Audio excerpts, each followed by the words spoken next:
الحمد لله الذي شرفنا على سائر الأمم برسالة من اختصه من بين الأنام بجوامع الكلم وجواهر الحكم، وصلى الله تعالى على خير خلقه وصحبه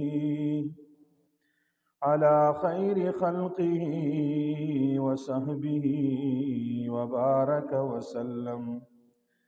ما نطق اللسان بمدحه ونسخ القلم. أما بعد، فأعوذ بالله من الشيطان الرجيم. بسم الله الرحمن الرحيم. يا أيها النبي جاهد الكفار والمنافقين واغلظ عليهم. وقال النبي صلى الله عليه وسلم: الجهاد ماض إلى يوم القيامة، أو كما قال عليه الصلاة والسلام. إن الله وملائكته يصلون على النبي يا أيها الذين آمنوا صلوا عليه وسلموا تسليما. اللهم صل على سيدنا ومولانا محمد وعلى آل سيدنا ومولانا محمد، كما صليت على سيدنا إبراهيم وعلى آل سيدنا إبراهيم إنك حميد مجيد. اللهم بارك على سيدنا ومولانا محمد وعلى آل سيدنا ومولانا محمد، كما باركت على سيدنا إبراهيم وعلى آل سيدنا إبراهيم إنك حميد مجيد. رب اشرح لي صدري ويسر لي أمري واحلل عقدة من لساني. گرامی قدر سامعین، معزز بزرگوں، دوستوں، نوجوان ساتھیوں، جہاں تک میری آواز جا رہی ہے، میری آواز سماعت فرمانے والی مسلمان ماؤں، بہنوں، بیٹیوں، السلام علیکم ورحمۃ اللہ وبرکاتہ۔ گزشتہ جمعہ کو غزوہ خیبر کے عنوان پہ ہمارا مذاکرہ شروع ہوا تھا، اور یہاں تک میں نے گفتگو کی تھی کہ یہود کے 8 بڑے قلعے تھے۔ پہلا قلعہ قلعہ نائم تھا، دوسرا قلعہ قلعہ قموس تھا، اور تیسرا قلعہ قلعہ صاب تھا، اور چوتھا قلعہ قلعہ قلعہ یا قلعہ زبیر تھا، اور 5واں قلعہ قلعہ وطیح، اور چھٹا قلعہ قلعہ سلالم تھا۔ یہ 8 بڑے قلعے تھے۔ جناب نبی پاک صلی اللہ علیہ وسلم اور آپ کے صحابہ کرام نے دلیری کے ساتھ، جوانمردی کے ساتھ، جرأت و بہادری کے ساتھ یہود کا مقابلہ کیا اور انہیں شکست سے دوچار کیا۔ سب سے پہل جس قلعے پہ مسلمانوں نے چڑھائی کی وہ قلعہ نائم تھا، چنانچہ آنن فانن جلدی ہی میں قلعہ نائم فتح کر لیا تو یہودی اپنے دوسرے قلعہ کموس میں جا کر محصور ہو گئے۔ یہ ان کا انتہائی مضبوط قلعہ تھا اور یہاں پہ ان کا بڑا پہلوان مرحب بھی اسی قلعے میں رہائش پذیر تھا۔ چنانچہ کئی دن تک حضرات صحابہ کرام نے اس قلعہ کو فتح کرنے کی کوششیں کی، لیکن کوئی تدبیر کارگر ثابت نہ ہوئی۔ حضرت ابوبکر اور حضرت عمر نے مختلف انداز سے مختلف تدابیر کو اختیار کر کے قلعے کو فتح کرنے کے لیے انتھک محنت کی، لیکن قلعہ فتح نہ ہوا۔ تو نبی پاک صلی اللہ علیہ وسلم نے اس موقع پہ ارشاد فرمایا تھا کہ میں کل جھنڈا اس شخص کو دوں گا جو اللہ اور اللہ کے رسول کو محبوب ہے اور وہ خود بھی اللہ اور اللہ کے رسول سے محبت کرتے ہیں۔ چنانچہ صحابہ کرام اس تمغہ امتیاز کو لینے کے لیے امید کی نظر سے رسول اللہ کی طرف دیکھ رہے تھے، لیکن قرعہ فال حضرت علی المرتضیٰ رضی اللہ تعالیٰ عنہ کے نام نکلا۔ حضرت علی المرتضیٰ رضی اللہ تعالیٰ عنہ نے حضور کی دعائیں لے کر قلعہ قموس پہ حملہ کیا اور ان کے بڑے پہلوان مرحب کو جہنم واصل کر کے قلعہ قموس کو فتح کر لیا۔ چنانچہ 2 قلعہ فتح ہو گئے تو یہودی اپنے تیسرے قلعہ صعب بن معاذ میں محصور ہو گئے۔ اب وہ وقت آ پہنچا تھا کہ کئی دن سے لڑتے لڑتے صحابہ کرام تھک ہار گئے تھے، لیکن ایمانی غیرت، جوش اور جذبہ ولولہ عروج پہ تھا۔ اشیاء خورد و نوش کی کمی تھی، لیکن رسول اللہ کے دیوانے پروانے میدان میں دیوانہ وار لڑ رہے تھے۔ رسول اللہ صلی اللہ علیہ وسلم نے اپنے صحابہ کرام کی بھوک کو دیکھا، ان کے افلاس کو دیکھا، کھانے پینے کی اشیاء کی کمی کو دیکھا تو اللہ کے حضور ہاتھ اٹھا دیے، اے اللہ میرے ان مجاہدین کی مدد فرما دیجئے، ان کے کھانے کا انتظام کر دیجئے۔ چنانچہ یہودیوں کا یہ تیسرا قلعہ صعب بن معاذ در حقیقت یہودیوں کا اشیاء خورد و نوش کا مرکز تھا۔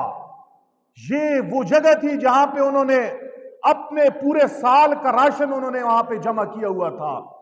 ان کا اسلحہ، کھانے پینے کی اشیاء سب اسی قلعے کے اندر انہوں نے محفوظ کر لی تھی۔ چنانچہ رسول اللہ صلی اللہ علیہ وسلم کی دعا رنگ لے آئی، صحابہ کرام نے اس قلعے پہ حملہ کر دیا۔ حملہ کرنے کے بعد دیکھا قلعہ فتح ہو گیا اور ان کے پاس اشیاء خورد و نوش کے ڈھیر لگے ہوئے ہیں، اسلحے کے ڈھیر لگے ہوئے ہیں۔ چنانچہ مال غنیمت میں کھانے پینے کی اور سونا چاندی زیورات اور اس کے علاوہ اسلحہ، تلوار، نیزہ، ہتھیار، بہت ساری چیزیں مال غنیمت میں حضرات صحابہ کرام کو مل گئیں۔ یہ در حقیقت رسول اللہ صلی اللہ علیہ وسلم کی اس دعا کا نتیجہ تھا۔ چنانچہ کئی دن تک صحابہ چونکہ بھوک میں تھے، افلاس میں تھے، کھایا پیا کچھ نہیں تھا، اسی لیے جو ہی مال غنیمت انہیں مل گیا تو انہوں نے آگ جلائی، ہنڈیاں چڑھا دی، کچھ پکانے لگ گئے۔ رسول اللہ صلی اللہ علیہ وسلم نے پوچھا یہ آگ کیوں جلائی گئی ہے؟ کسی بتانے والے نے بتایا آپ کے صحابہ نے، آپ کے شاگردوں نے آگ جلا لی ہے، ہنڈیاں رکھ دی ہیں اور مال غنیمت میں انہیں بہت سارے جانور بھی ملے ہیں، انہوں نے ان کا گوشت ہنڈیوں پہ چڑھایا ہے۔ کہا کس چیز کا گوشت ہے؟ کہنے والوں نے بتایا یہ تو گدھوں کا گوشت ہے، گدھے کا گوشت ہنڈی میں پکا رہے ہیں۔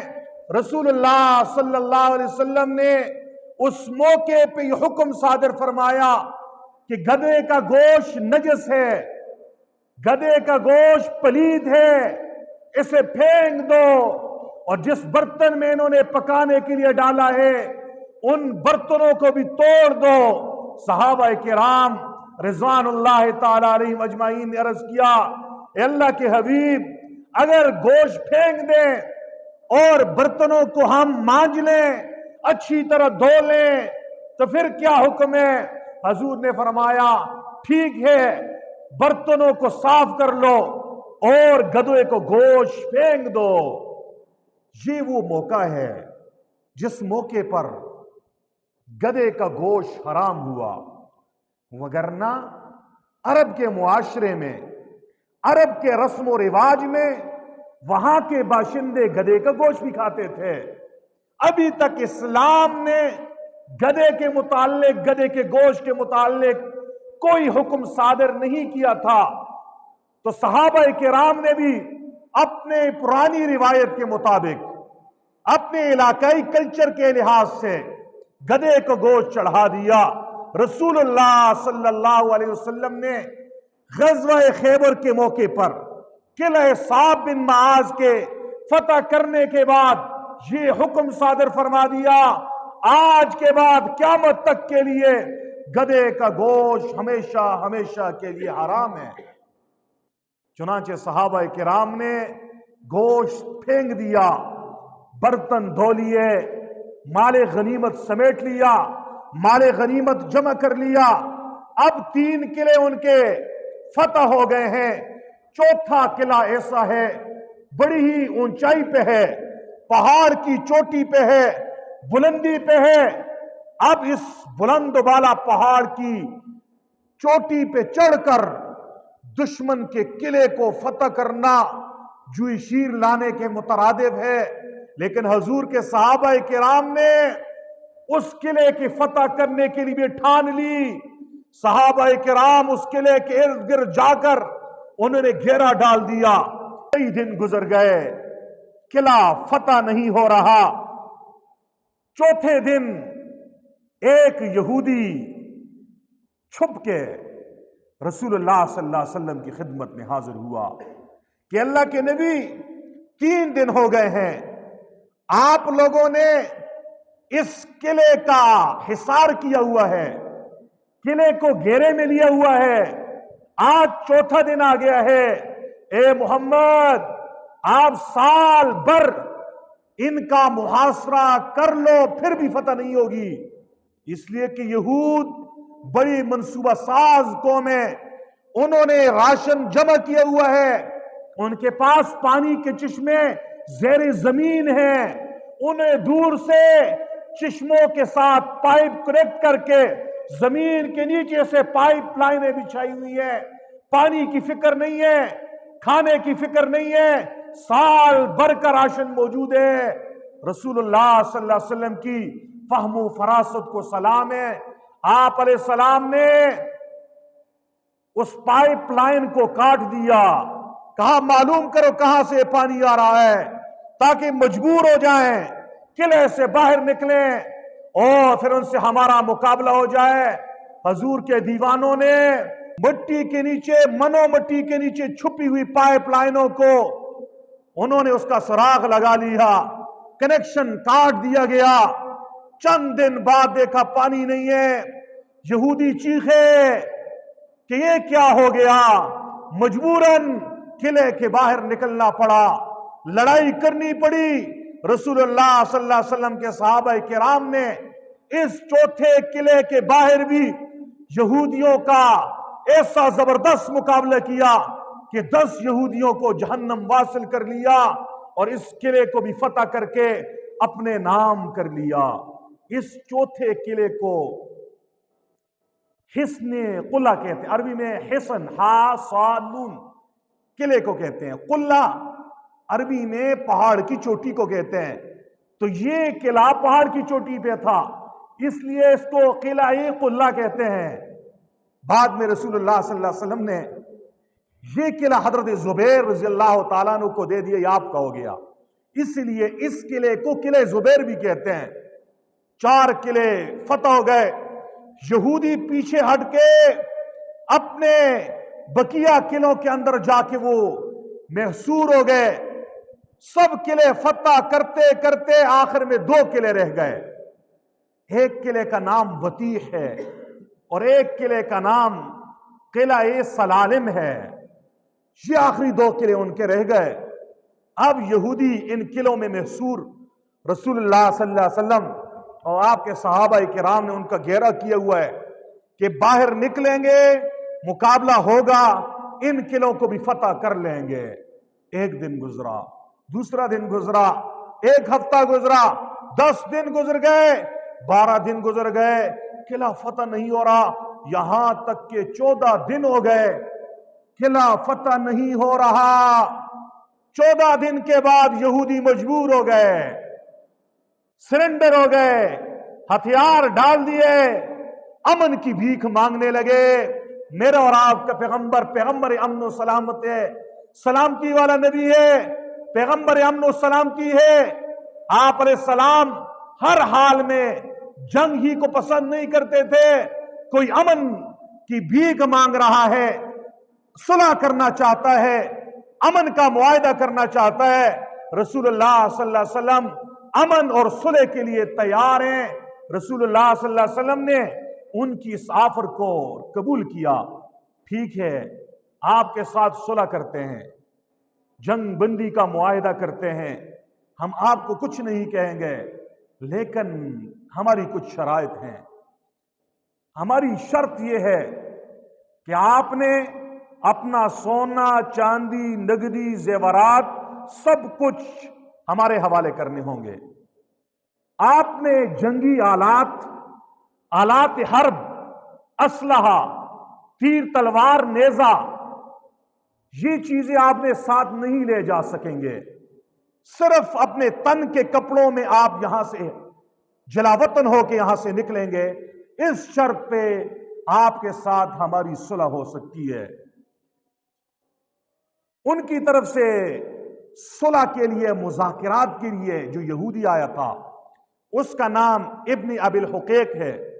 ابن ابی الحقیق کہنے لگا ہمیں یہ شرط منظور ہے, ہم زیورات, سونا چاندی کوئی چیز چھپا کے نہیں لے جائیں گے, ہتھیار نہیں لے جائیں گے, ہم صرف تن کے کپڑوں میں نکل کے یہاں سے چلے جائیں گے, ہمیں کچھ کہنا نہیں ہے. رسول اللہ صلی اللہ علیہ وسلم نے کہا ٹھیک ہے, ہمیں ایسا نہ ہو کہ تم کوئی چیز چھپا کر لے جاؤ. انہوں نے کہا ہم نہیں چھپائیں گے. حضور نے پوچھا وہ تھیلا کہاں ہے جس میں تمہارے زیورات, تمہارے درہم و دینار, تمہارے پیسے ہوا کرتے تھے, وہ کہاں ہے؟ کنانہ بن الربیع کہنے لگا کہ وہ تو خرچ ہو گیا ہے, کئی دنوں سے ہم جنگ کر رہے ہیں, وہ خرچ ہو گیا. رسول اللہ صلی اللہ علیہ وسلم نے اس موقع پہ فرمایا اگر وہ ہم دریافت کر لیں پھر تمہاری خیر نہیں ہے. اس تھیلے کو یہودی سردار حیی بن اخطب چھپا کر یہاں سے نکال کے ایک درخت کی جڑ میں جا کر اس نے چھپا لیا تھا. چونکہ معاہدے کی خلاف ورزی تھی, رسول اللہ نے اپنے ایک انصاری کو اٹھایا, اٹھیے جاؤ فلاں درخت کے جڑ میں کھدائی کرو, وہاں سے آپ کو یہ تھیلا ملے گا, میرے پاس لے کر آ جاؤ. انصاری گیا, درخت کے پاس پہنچا, کھدائی کی, دیکھا تو تھیلا نکلا. حضور اس تھیلے کو اپنے ہاتھ میں لے کر یہودیوں سے کہنے لگے او دھوکے بازو, او غدارو, ابھی معاہدہ کیا تھا, ابھی تمہاری غداری ثابت ہو گئی ہے, لہذا اس جرم کی پاداش میں تمہاری گردنوں کو اڑایا جائے گا جس نے غداری کی ہے. چنانچہ کنانہ بن الربیع کی گردن کو مار دیا گیا. بہت سارے اور بڑے بڑے جو یہودی تھے ان کی گردنوں کو اڑایا گیا.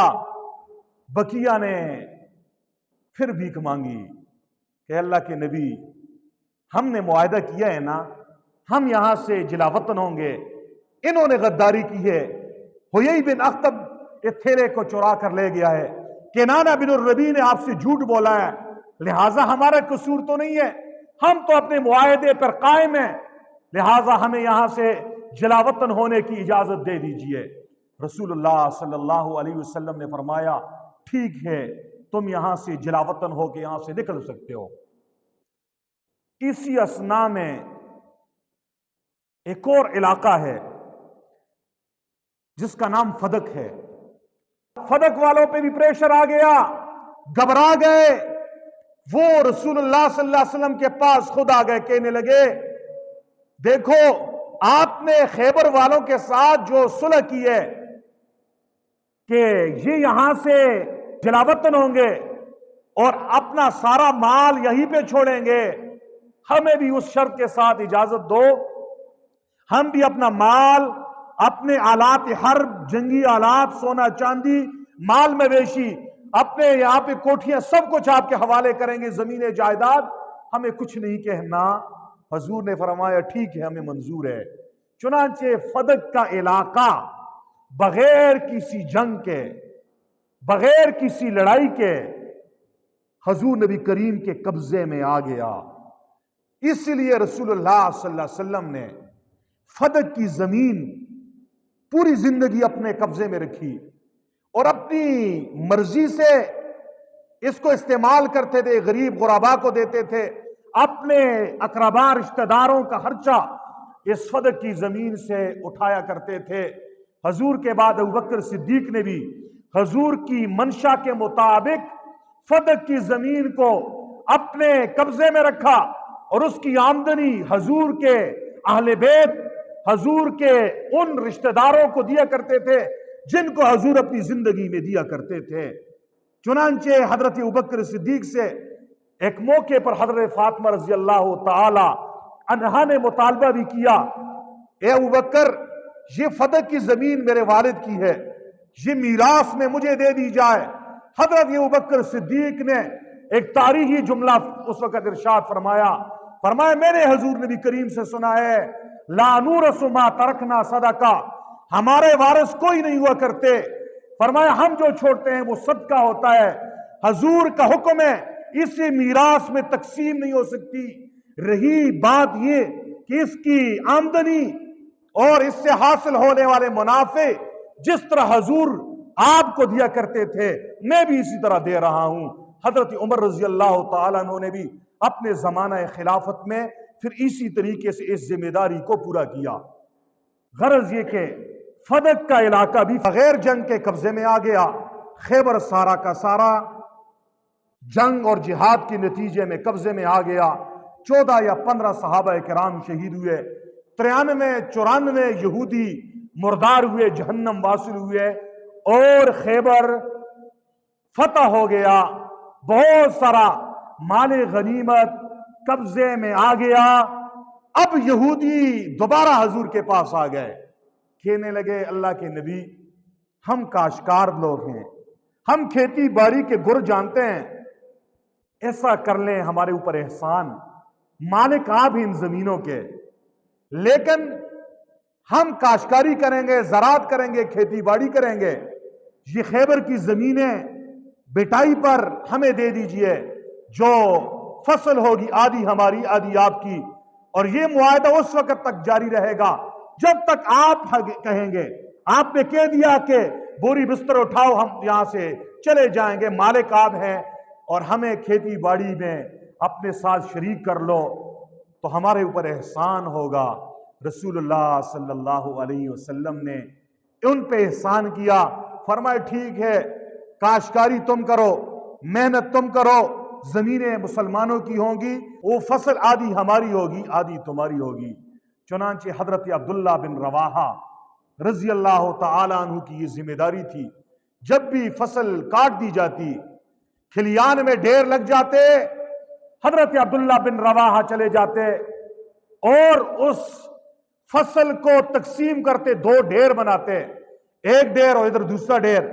پھر حضرت عبداللہ بن رواحہ کے انصاف کو دیکھیے، کہتے ہو یہودیوں تم میرے نزدیک سب سے بدترین ہو، لیکن ہماری تعلیم ہمیں یہ نہیں کہہ رہی کہ ہم آپ کے ساتھ انصاف نہ کریں۔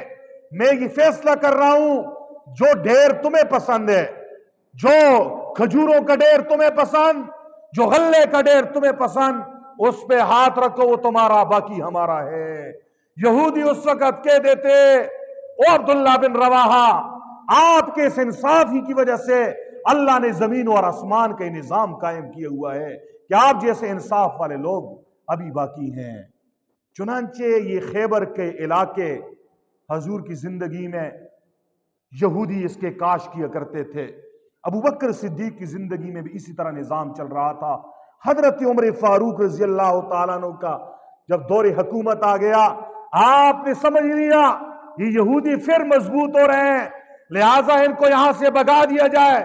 چنانچہ اس وقت حضرت عمر فاروق رضی اللہ تعالی عنہ نے انہیں مدینہ منورہ سے جلاوطن کر دیا کہ یہاں سے دفع ہو جاؤ، یہاں سے نکل جاؤ۔ مدینہ الرسول کو یہودیوں کی گندے وجود سے حضرت عمر فاروق رضی اللہ تعالی عنہ نے پاک کر دیا۔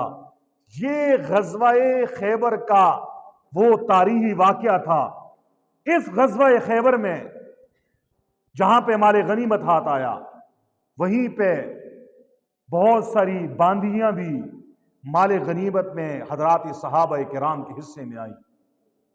حضرت دہیہ کلبی رضی اللہ تعالیٰ عنہ ایک صحابی ہیں، بڑے حسین و جمیل، حضرت یوسف علیہ السلام والا حسن اللہ نے انہیں دیا تھا۔ وہ آئے اور رسول اللہ صلی اللہ علیہ وسلم سے کہنے لگے، اے اللہ کے حبیب، ان باندیوں میں سے ایک باندی مجھے بھی دے دیجئے۔ حضور نے فرمایا آپ کو جو سی پسند ہے وہ لے لو، وہ آپ کی ہو گئی۔ چنانچہ حضرت دہیہ کلبی نے حیی بن اخطب کی بیٹی جس کا نام صفیہ تھا اس پہ ہاتھ رکھا کہ میرے حصے میں ہے، یہ میں نے لے لی ہے۔ صفیہ دہیہ کلبی کے حصے میں آ گئی۔ صحابہ کرام اٹھ کھڑے ہوئے، کہنے لگے اللہ کے نبی، یہ صفیہ یہودیوں کے سردار حیی بن اخطب کی بیٹی ہے اور یہ حضرت ہارون علیہ السلام کی نسل میں سے ہے، سردار کی بیٹی ہے۔ آپ ہمارے سردار ہیں، آپ ہمارے امام ہیں، یہ آپ کے ساتھ جوڑ کا رشتہ ہے، لہٰذا دہیہ کلبی کو رشتے میں باندی کوئی اور دے دیں، یہ آپ اپنے حصے میں لے لیں۔ رسول اللہ صلی اللہ علیہ وسلم نے صحابہ کرام کی رائے کو پسند کیا، مشورے کو قبول کیا اور دہیہ کلبی سے حضرت صفیہ رضی اللہ تعالی عنہ کو حضور نے لے لیا اور آزاد کر کے اپنے نکاح میں لے لیا۔ یوں حضرت صفیہ رضی اللہ تعالی عنہ حضور کی زوجہ محترمہ بنی اور میری اور آپ کی ماں بنی، امہات المؤمنین میں شامل ہوئی۔ اور دہیہ کلبی کو حضرت صفیہ کی چچزاد بہن تھی، وہ دے دی کہ دہیہ یہ اسی کی چچزاد بہن ہے، یہ آپ لے لیں۔ چنانچہ حضرت دہیہ کلبی رسول اللہ صلی اللہ علیہ وسلم کے اس فیصلے پہ راضی ہو گئے، خیبر فتح۔ لیکن رسول اللہ نے حکمتاً چند دن کے لیے خیبر ہی میں اقامت کو اختیار کر لیا۔ چند دن کے لیے حضور خیبر ہی میں رہے کہ کہیں یہ باغی ٹولہ پھر بغاوت پہ نہ اترے، کہیں پھر یہ سر نہ اٹھا لیں۔ سام کا سر جب تک اچھی طرح نہ کچلا جائے کسی وقت بھی ڈنگ مار سکتا ہے۔ یہودی سام سے زیادہ خطرناک ہے۔ رسول اللہ صلی اللہ علیہ وسلم کی سیاست کو سلام۔ آپ چند دن تک وہیں پہ ٹھہرے رہے۔ ہوا وہی جو یہودیوں سے توقع ہے، جو بھی یہودیوں سے دلی لگاؤ رکھے گا، دلی محبت کرے گا، وہ منہ کی مار کھائے گا، وہ یہود کی سازشوں سے ہلاک ہو جائے گا، نقصان اٹھا لے گا۔ حضور خیبر ہی میں ہے۔ ایک موقع یوں آیا، ایک عورت آ گئی ہے یہودی، کہنے لگی اللہ کے نبی آپ غریبوں کی دعوت کو بھی قبول کرتے ہیں، آپ غریبوں کے جھونپڑی میں بھی جا کے ان کی مہمان نوازی کو قبول کرتے ہیں۔ ہم غریب لوگ ہیں، فلاں جگہ پہ ہمارا خیمہ ہے، ہماری جھونپڑی ہے، میرا نام آپ کی بیٹی کے نام پہ ہے، آپ کی بیٹی بڑی بیٹی کا نام زینب ہے، میرا نام بھی زینب ہے، میرے ابو کا نام حارث ہے، میرے خاوند کا نام سلام بن مشکم ہے، جو یہودیوں کے بڑے پڑھے لکھے نوجوان نے، میری دعوت قبول کر لیجئے، ہمارے گھر کو رونق بخشیے، برکت آپ کی ذریعے سے مل جائے۔ اے حضور آپ ہمارے گھر تشریف لائیے۔ رسول اللہ صلی اللہ علیہ وسلم نے یہودی عورت کی دعوت کو قبول کر لیا. ٹھیک ہے، فلاں وقت آپ کے کھانے کے لیے، آپ کی دعوت کے لیے، آپ کے حجرے میں، آپ کے کمرے میں، آپ کی جھونپڑی میں حاضر ہو جاؤں گا. رسول اللہ صلی اللہ علیہ وسلم نے اپنے ایک صحابی جس کا نام بشر بن برا بن معرور تھا، حضرت برا بن معرور کے صاحبزادے تھے، کہو بشر اٹھ. بشر اٹھے، کہا میرے ساتھ ہو جائیے. ایک عورت نے ہماری دعوت کی ہے، اس کی دعوت میں شرکت کرنی ہے، آپ میرے ساتھ ہوں گے. حضرت بشر بن برا بن معرور حضور کے ساتھ ہو گئے. حضور اور بشر دونوں جا رہے ہیں، اس عورت کے گھر گئے. عورت نے حضور کو دیکھا، بکری کو ذبح کیا، بکری کو روسٹ کیا، اسے بھونا، دسترخوان کو سجایا. حضور کو بلایا، حضور یہ ہماری در غریبی کے مہمان نوازی ہے، آپ اسے نوش فرما لیں. رسول اللہ صلی اللہ علیہ وسلم دسترخوان پہ بیٹھ گئے، بشر سامنے بیٹھ گئے. حضور نبی کریم نے اللہ کے نام سے اس سے لقمہ اٹھایا، لقمہ منہ میں گیا، ابھی حلق سے نیچے گیا نہیں، حضور نے واپس اس لقمے کو باہر پھینک دیا، باہر نکال دیا اور بشر کو روک دیا کہ بشر مت کھائیے، اس میں زہر ملایا ہوا ہے، اس میں زہر ہے. بشر نے جلدی کی تھی، لقمہ حلق سے نیچے چلا گیا. بشر نے مزید نہ کھایا، لیکن اسی زہر کے نتیجے میں حضرت بشر بن برا بن معرور شہید ہو گئے. رسول اللہ صلی اللہ علیہ وسلم بچ گئے. آپ نے زینب بنت حارث یہودیہ عورت کو اتنے بڑے جرم کی پاداش میں بھی کچھ نہ کہا. پوچھا، او زینب آپ نے یہ حرکت کیوں کی ہے؟ کہنے لگی، ہم نے اپنی کتابوں میں پڑھا ہے جو نبی ہوتا ہے اس کو علم ہو جاتا ہے، اسے کوئی زہر نہیں کھلا سکتا. میں امتحان لینا چاہتی تھی، آپ اگر برحق نبی ہیں تو آپ کو کچھ نہیں ہوگا، اگر آپ جھوٹے نبی ہیں تو یہ دنیا آپ کے فتنے سے پاک ہو جائے گی. میں نے اس غرض سے یہ حرکت کی ہے. حضور نے فرمایا، آپ نے میرے ساتھ جو کیا ہے اس کا بدلہ تو میں نے نہیں لینا، لیکن بشر کو جو زہر چڑھا اور آپ کے کھانے سے بشر کو جو نقصان پہنچے گا اس کی وجہ سے آپ سے بدلہ لیا جائے گا. چند ہی دن بعد بشر چونکہ شہید ہو گئے، رسول اللہ صلی اللہ علیہ وسلم نے زینب کے ہاتھوں میں ہتھکڑیاں ڈال دیں اور اس کے ورثاء کے حوالے کر دیا. بشر کے ورثاء سے کہا بدلہ لو. چنانچہ جب اسے بدلے میں مارا جانے لگا، وہ کہنے لگی اشہد اللہ الہ الا اللہ و اشہد ان محمد رسول اللہ. میں کلمہ پڑھ رہی ہوں کیونکہ میں نے رسول اللہ کی جو نشانی اپنی کتابوں میں پڑھی تھی وہ سب کی سب پوری ہو گئی ہیں، اسی لیے میں مسلمان ہونا چاہتی ہوں. اور قصاصاً اس کو مار دیا گیا. یہاں سے ایک سبق مجھے اور آپ کو، سارے مسلمانوں کو مل رہا ہے، وہ یہ ہے انک لعلی خلق عظیم. حضور خلق عظیم کے مالک تھے. آپ کے اخلاق دشمنوں کے لیے کیا ہے؟ جان لینے والوں کو بھی معاف کر رہے ہیں. آج کا مسلمان کیا ہے؟ حضور نبی کریم کے اخلاق سے ہم کوسوں دور. اخلاق کی 3 قسمیں، اخلاق حسنہ ہے، اخلاق کریمانہ ہے اور پھر اخلاق عظیمہ ہے. اخلاق کا سب سے بڑا درجہ اخلاق عظیمہ ہے، اخلاق کا دوسرا درجہ اخلاق کریمانہ ہے، اخلاق کا سب سے کم درجہ اخلاق حسنہ ہے. اخلاق حسنہ یہ ہے جو آپ کے ساتھ اچھائی کرو اس کے ساتھ آپ کی اچھائی، جو آپ کے ساتھ برائی کرو اتنی برائی آپ بھی کر سکتے ہو جتنی اس نے آپ کے ساتھ کی ہے. یہ اخلاق حسنہ ہے. اخلاق کریمانہ یہ ہے جو آپ کے ساتھ اچھائی کرے آپ بھی اچھائی کرو، جو آپ کے ساتھ برائی کرے آپ برائی کے بدلے میں معاف کر دو. یہ اخلاق کریمانہ ہے. اور اس سے بڑے درجے کے اخلاق جو حضور کے تھے وہ اخلاق عظیمہ ہے، جو آپ کے ساتھ اچھائی کرے اس کے ساتھ بھی اچھائی کرو، جو آپ کے ساتھ برائی کرے آپ کی جان لینے کے لیے آئے آپ کو نقصان پہنچائے اس سے بدلہ نہ لو، معاف بھی کر دو اور اس کے ساتھ اچھائی بھی کر دو۔ یہ محمد رسول اللہ کے اخلاق ہیں۔ اسی لیے حضور کی سیرت کا یہ چیپٹر، یہ عنوان کہ حضور کے اخلاق کیسے تھے، آج امت کو اپنانے کی ضرورت ہے۔ آج مسلمانوں کے خاندانی نظام آج بکھر چکا ہے۔ آج بھائی بھائی کے ساتھ دست و گریبان ہے، پڑوسی پڑوسی کے ساتھ دست و گریبان ہے۔ کیا وجہ ہے؟ پڑھے لکھے ہم ضرور ہیں، سمجھدار ضرور ہیں، لیکن دوسرے کے لیے معافی کا جذبہ میری اور آپ کی ڈکشنری میں کبھی نہیں ہے۔ کیا یہ بھی حضور کے اخلاق نہیں ہے؟ حضور بیت اللہ کا طواف کر رہے ہیں، پیچھے پیچھے ایک دشمن ہے، احرام باندھا ہوا، احرام کے نیچے خنجر ہے، خنجر داری دار، زہر چڑھایا گیا ہے۔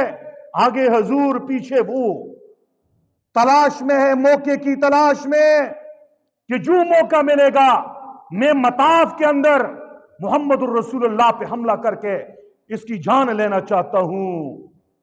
حضور کے پیچھے پیچھے، حضور نے پیچھے مڑ کے دیکھا، دشمن کے ہاتھ میں خنجر ہے، زہر چڑھا ہوا ہے، خنجر تیز ہے، حملے کے لیے تیار ہے۔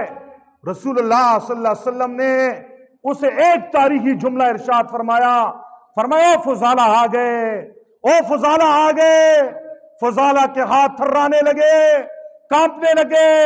حضور کے اس میٹھے بول سے دشمن کے ہاتھ سے خنجر نیچے گرا اور رسول اللہ نے اٹھایا۔ فضالہ کی زبان پہ یہ پیارا کلمہ آ گیا، اشہد ان لا الہ الا اللہ و اشہد ان محمد رسول اللہ۔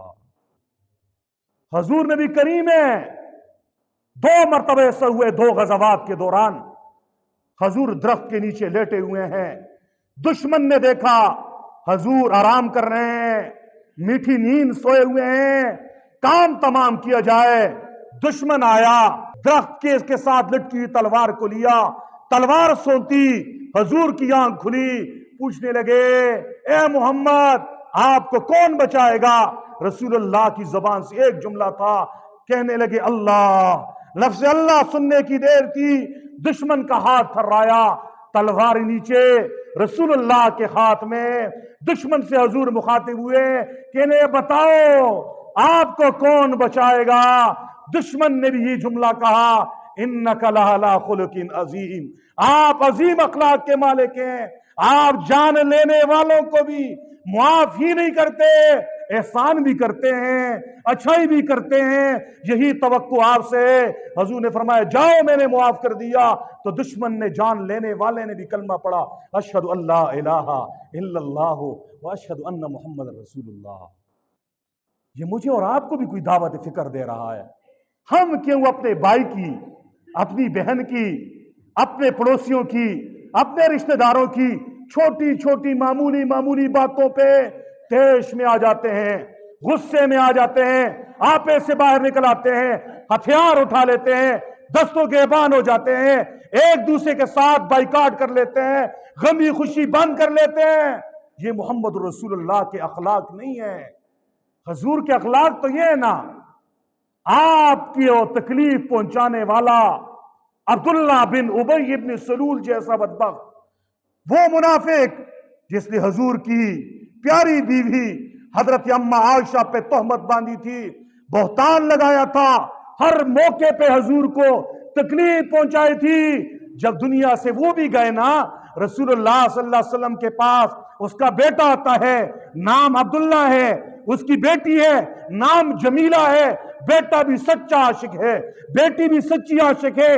دونوں نے جرگے کے طور پر سوال کیا، اللہ کے رسول ہمارا والد منافق تھا، اوپر سے لا الہ الا اللہ والا، اندر سے کالی بلا والا، آپ کو تکلیفیں دی ہیں، آج دنیا سے چلا گیا ہے، ہماری خواہش یہ ہے آپ اس کا جنازہ بھی پڑھائیں، اپنی مبارک قمیص بھی دیں، ہم اس میں اس کو کفن دے دیں تاکہ اس کی بخشش ہو جائے۔ رسول اللہ صلی اللہ علیہ وسلم کے اخلاقی عظیمہ کا مظاہرہ دنیا نے دیکھا۔ حضور نے اپنی قمیص مبارک کو نکالا، عبداللہ کو دیا، جاؤ اپنے اپنے والد کو پہنا دو۔ جنازے کے لیے صفیں کھڑی کر دی، آگے محمد رسول اللہ خود کھڑے ہو گئے، جنازے کی نماز پڑھائی۔ یاد رکھو، جان پہ حملہ کرنے والے کو آدمی معاف کر سکتا ہے، بیوی پہ حملہ کرنے والے، آپ کے کردار پر، آپ کے کی عزت و ناموس پہ کوئی حملہ کرے، معاف کرنا بہت مشکل ہے۔ رسول اللہ نے اس کو بھی معاف کر کے جنازہ پڑھایا، کفن اپنی قمیص کا دلایا اور اپنا مبارک لعاب اس کے منہ میں ڈالا۔ یہ حضور کے اخلاق کی عظیمہ کا مظاہرہ ہے۔ یہ الگ بات ہے کہ اللہ نے جبرائیل امین کو بھیجا، جبرائیل کو بھیجا، عمر بھی آگے آ گئے، اللہ کے رسول منافق ہے جنازہ نہ پڑھائے۔ حضور نے فرمایا عمر تیری غیرت کا تقاضا یہی ہے اور یہی ہونا چاہیے کہ ماں کے گستاخ کا جنازہ آدمی نہ پڑھے، نہ پڑھایا جائے۔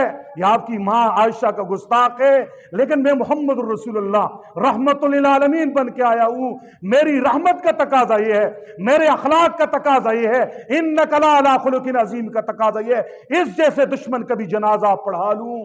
جبرائیل آ گئے اور آیت لے کر آ گئے، وَلَا تُصَلِّ عَلَىٰ أَحَدٍ مِّنْهُمْ مَاتَ أَبَدًا وَلَا تَقُمْ عَلَىٰ قَبْرِهِ۔ اے میرے نبی، اس جیسے منافق کی نماز جنازہ آپ نے نہیں پڑھنی کبھی بھی، جنازہ تو دور کی بات ہے، اس کے قبر پہ کھڑے ہونے کی اجازت بھی نہیں ہے۔ یہ حضور کے اخلاق مجھے اور آپ کو بھی اخلاق اپنانے کا پیغام دے رہے ہیں۔ مختصراً یہ کہ غزوہ خیبر اختتام ہو گیا، چند دن حضور وہاں پہ رہے، مال غنیمت تقسیم کر لی، کیسے کی، کس کو کتنا ملا، انشاءاللہ یہ میری کتاب آئے گی، اس میں تفصیلاً میں لکھوں گا۔ یہی وہ دور ہے کہ حبشہ سے مہاجرین حبشہ نبوت کے 5ویں سال کچھ حضرات ہجرت کر کے حبشہ چلے گئے تھے۔ جب حضور مدینہ ہجرت فرما گئے تو بہت سارے حضرات حبشہ سے واپس مدینہ آ گئے، لیکن کچھ لوگ وہیں پہ ابھی تک رہ رہے تھے۔ ان میں حضور کے چچا زاد بھائی حضرت جعفر اور ان کے گھر والی اور ان کے بچے اور اس طرح ان کے بہت سارے ساتھی، وہ بھی وہاں سے ہجرت کر کے مدینہ منورہ آ گئے، مدینہ منورہ آ گئے۔ 14-15 سال حضور سے بچھڑے ہیں، کس کے لیے؟ دین کے لیے، اللہ کے دین کے لیے دیار غیر میں گئے ہیں، آ گئے۔ رسول اللہ صلی اللہ علیہ وسلم اتنے خوش ہو گئے، حضرت جعفر کے آنے کے لیے استقبال کے طور پہ حضور کھڑے ہو گئے، جعفر کے ساتھ معانقہ کیا، گلے لگایا، بوسہ لیا، پھر خوشی سے ایک جملہ کہا، بخاری شریف کی روایت سنانے لگا ہوں۔ حضور فرمانے لگے مجھے آج معلوم نہیں ہے کہ مجھے خیبر کی فتح کی زیادہ خوشی ہے یا جعفر کے آنے کی زیادہ خوشی ہے، جعفر کے آنے کی زیادہ خوشی ہے۔ یہ غزوہ خیبر کا وہ تفصیلی واقعہ تھا جو میں نے آپ حضرات کے سامنے عرض کر دیا ہے۔ وآخر دعوانا الحمدللہ رب العالمین۔